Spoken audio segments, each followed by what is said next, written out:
سالي البنات، مرحبا بكم معايا في فيديو جديد كالعاده والعوايد. اليوم في هذا الفيديو راح ندير لكم ونعطيكم طريقتي ولا روتيني في العنايه بالبشره الجافه، بحكم انه البشره تاعي جافه، وخاصه مع فصل الشتاء تبدا البشره الجافه في الهيجان، تبدا يخرجوا القشور، تتقشر، نحسوا بلي لابو تاعنا تعبانه، نحسوا بالبهتان، ودونك لازم علينا ان نتهلاو في البشره تاعنا. ولو كان ما نتهلاوش في البشره الجافه تاعنا مع الوقت البنات راح يخرجونا التجاعيد، راح نحسوا بالبشره تاعنا ما فيهاش النضاره، ما فيهاش اللمعان.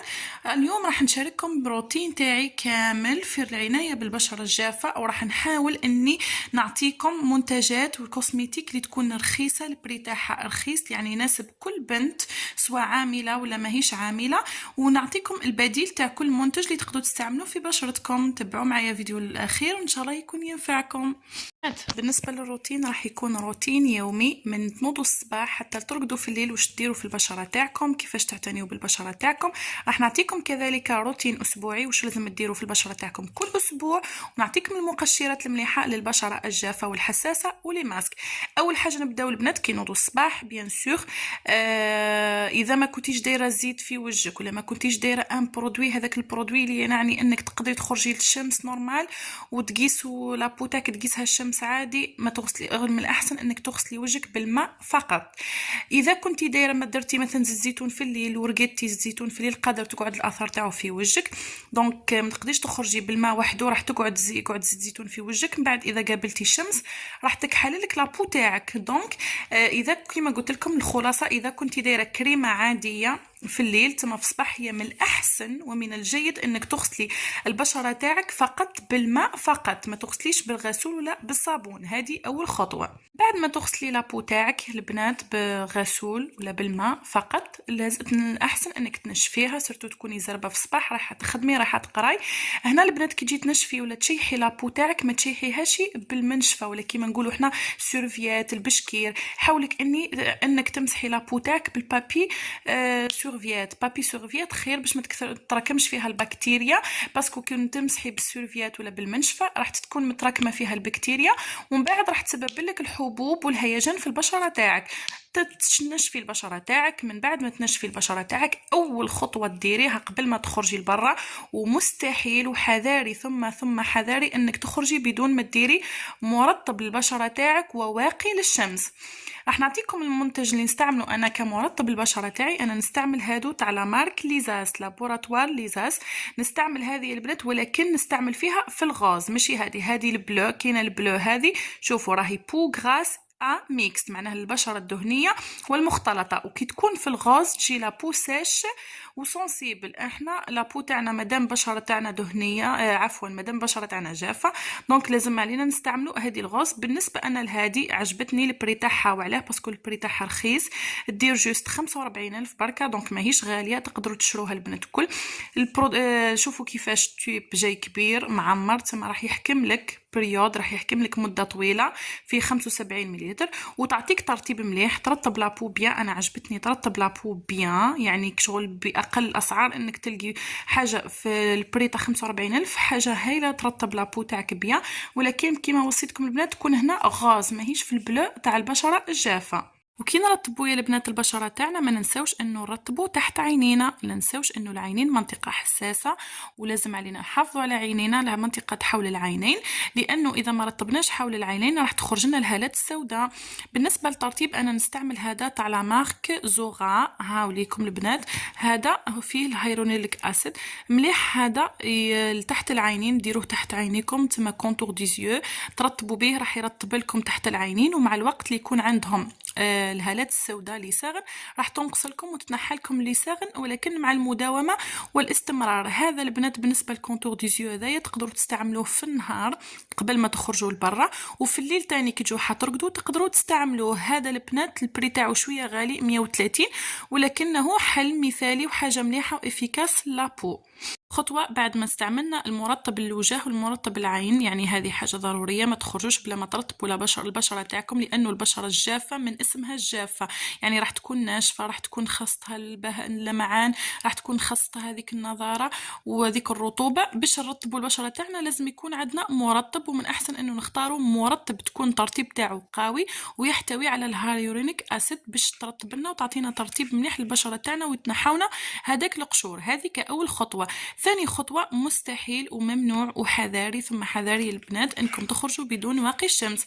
لازم تديروا واقي الشمس كثاني خطوة، تكثروا بيان تما ديروا كونتيتي كبيرة في البشرة تاعكم، ما تبخلوش يا البنات، ديري كونتيتي كبيرة باش البشرة تاعك تتحملك من أشعة الشمس هذيك. ومام إذا كان حتى في الشتاء وعلى بالنا بلي ما كانش الشمس ولكن كاينه أشعة فوق البنفسجية، الأشعة فوق البنفسجية هذه راح تسبب لك احمرار البشرة، راح تسبب لك بهتان، راح تعطيك خشونة في الجلد. يعني الحل الوحيد للحصول على بشرة مثالية وهو واقي الشمس. واقي الشمس أنا نستعمل هذا تاع افان، عندي سنين وانا مداومة عليه، كريم تانتي مليح يعطيك يحميلك البشرة تاعك، تما عنده بروتيكسيون عالية او ميم طون ما يزيتلكش لابو تاعك ياسر، ما يعطيكش زيت ياسر، ومليح. البري تاعو يدير هذا 400,000. بيان سور ما كيش اوبليجي انك تستعملي، سورتو اذا ما عندكش ميزانيه كبيره ما تقدرش تشري اونتي سولاي هكا يدير 400,000. كاينه دي زونتي سولاي دي كريم سولار البري تاعهم بيان، كاين يديروا 45 50، كاينه لا ماركه ليدرم ميم ليزاس هذه عندها واقي الشمس. يعني حوسي مليح وسقسي مليح ورشرشي بيان وحاولي شوفي وجربي الكريم الواقي الشمس اللي يكون مناسب للبشره تاعك. ليسونسيال البنات ما تخرجيش بدون استعمال واقي الشمس، لانه هكا راح تضري البشره تاعك، ماشي راح تسمرر لك ولا تكحل لك برك البشره تاعك، وانما راح تولي عندك خشونه بهتان، راح يخرج لك مام الحب في البشره تاعك، لابو تاعك راح تولي داكنه، راح تولي لك بقع، راح تولي لك مع الوقت كلف. هذه كلها راح تدار لك بسبب انك ما ديريش واقي الشمس.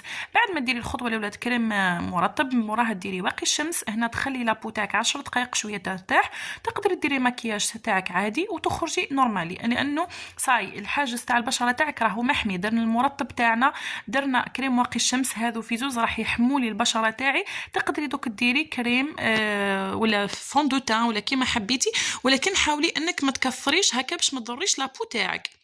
تروحي تخرجي نورمال. ابخي مورا ما تجي في العشيه من الخدمه ولا من القرايه ايتو ما يخلصش الروتين، بالعكس هنا وين يبدا اكزاكت الروتين تاع البشره تاعنا.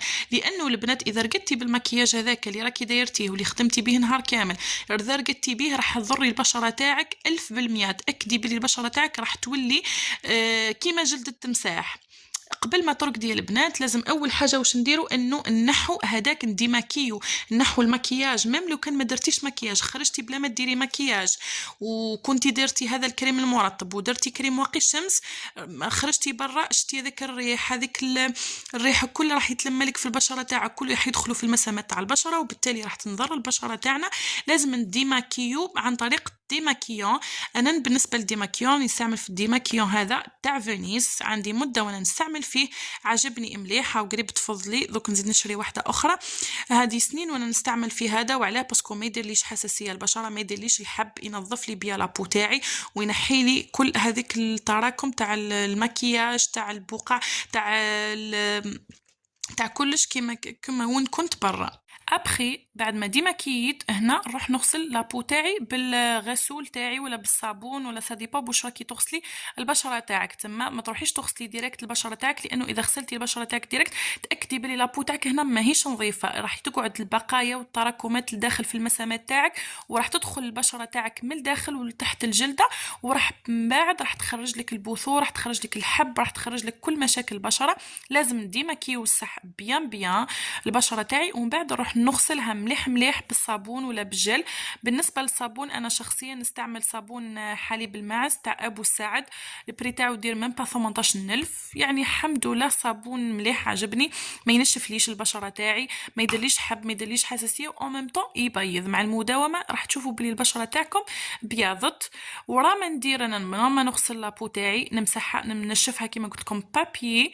عندي انا لهنا هذا مستعملاته ماء الورد كتونر من لا مارك بيولينا، كوموندي ريسامون ديتو سيغ انستغرام، لقيتو في الانستغرام لاباج هذه تبيع منتجات مليحه تاع بيولينا.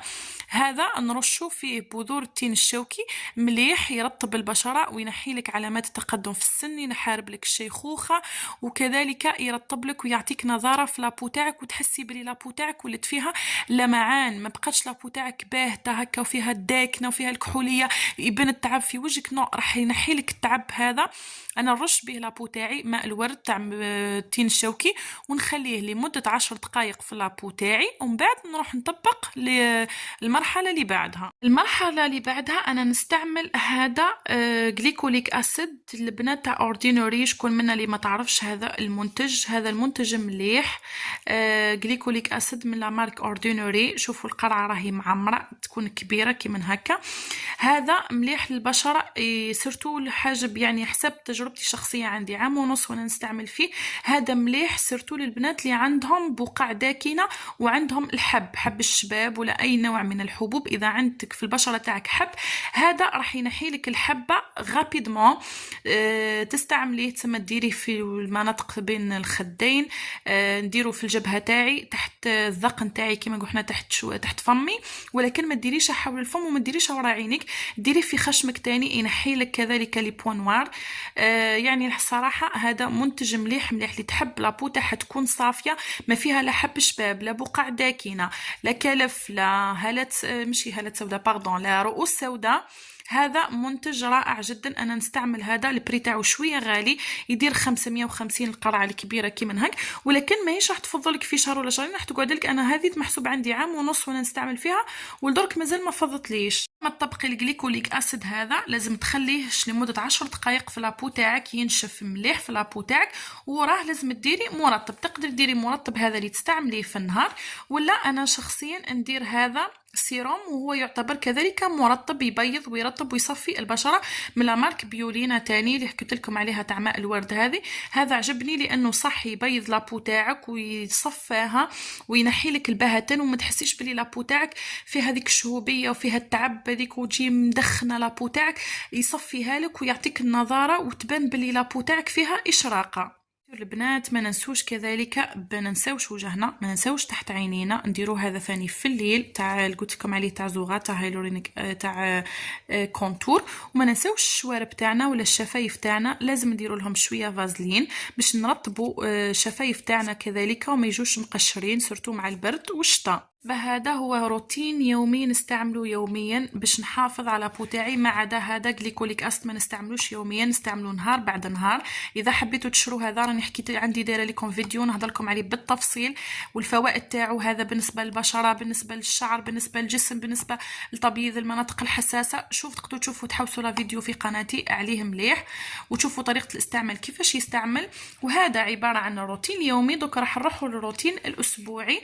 بالنسبه للروتين الاسبوعي راح نهضر لكم على هذا المقشر. تقشير يا البنات، خاصه احنا اصحاب البشره الجافه لازم علينا انه نقشروا البشره تاعنا مرتين في الاسبوع.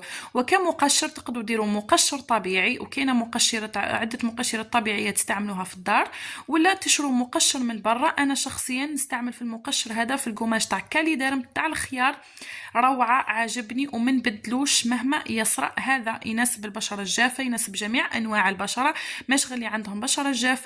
يصفي لك البشره تاعك، ينحي لك الخلايا الميته وينحي لك الجلد الميت من البشره تاعك. وفي دقيقتها من بعد ما تكون البشره تاعك صفراء ومتحسها مدخنه ومدكنه هكا ويبان تعب، في الدقيقه هذيك بعدها راح تشوفي بلي البشره تاعك صفات والبشره تاعك ولا فيها اللمعان والنضاره. ماسك مبيض، لازم علينا نديرو ماسكات ساعه على ساعه، نديرو في البشره تاعنا ماسكات لتبييض الوجه. انا نستعمل هذا الماسك روعه، من احسن ما جربت لابو. ينحي لك الشعر، ينحي لك الجلد الميته، ينحي لك الرؤوس السوداء، ينحي لك الرؤوس البيضاء كذلك، ويبيض لك البشره من اول استعمال ومن اول تجربه. هذا الماسك يا البنات رايع تخي بيان، يعني تخي زيفيكاس لابو، سوا لابو سيش ولا ميم اللي عندهم بو غراس بو سونسيبل. ما تخافوش، ديروا هذا الماسك وكونوا متهنين.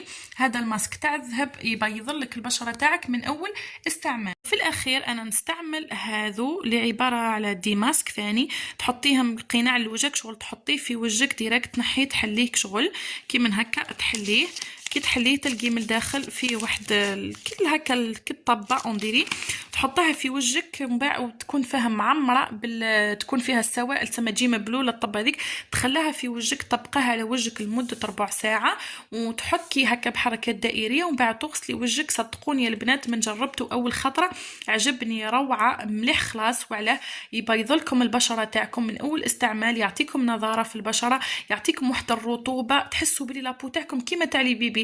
ما تيماجينيش تقعبك كي تجربوه البنات، سورتو كي ديروا هذه الماسك هذا تاع المقشر هذا، ومن بعد وراه الماسك هذا، ومن بعد وراه هذا، راح تيما تشوكي في روحك تقولي امبوسيبل، لكن انا عندي بشره جافه، باسكو راح تولي بشره تاعكم فريمون رطبه رطبه رطبه حرير كيما تاع لي بيبي. يعني هاد الماسك البنات من احسن ما جربت لابو تاعي، والحمد لله ومانيش ندم عليه، ونقعد توجور نجرب فيه هذا الماسك لانه صراحه عجبني. تخلوه لمده 15 دقيقه في وجهكم، ومن بعد تنحوه وتغسلوا لابو تاعكم، ودوك تشوفوا هذيك الرطوبه، هذيك اللمعان، هذيك النضاره، لابو تاعكم تصفى لكم، والله غير تولي لكم كيما لي بيبي. نتمنى انكم تجربوا هذه المنتجات، سورتو الماسك والغوماج والغوماج والماسك تاع الذهب والماسك هذا تاع الخيار، جربوهم في وجهكم واحكوا لي على التجربه الشخصيه تاعكم. وهذا هو روتيني الشخصي، وهذه المنتجات الضروريه، مش لازم انك تتقيدي بهذه المنتجات، ولكن هذا يعتبر روتين شامل للاهتمام بالبشره الجافه، ولازم تصبروا البنات ماشي من اول نهار، تجربوا حتى شهر وشهرين، مع الوقت راح تتخلصوا من هذاك الجفاف تاع البشره، وراح تولي عندكم بشره كانها بشره عاديه، ما تحسوش خلاص باللي راهي بشره جافه، وما كانش خلاص هذاك البهتان وهذيك الخشونه تاع الجلد وهذيك التقشير ولا القشور اللي عندكم في لابو تاعكم.